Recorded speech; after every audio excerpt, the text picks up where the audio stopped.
fresh hot caramel poured on inside of them, and then they stick it together. And this is a stroopwafel, or how English people would call it a stroopwafel. Okay.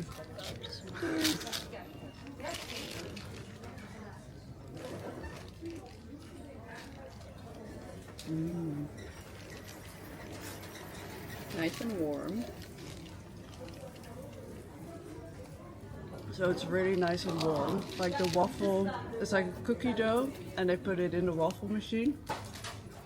And it has like a very sweet but also cinnamon.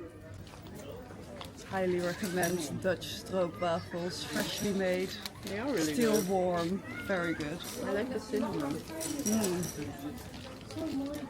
You will be absolutely nauseous after you eat a whole stroopwafel. Oh well. Oh well.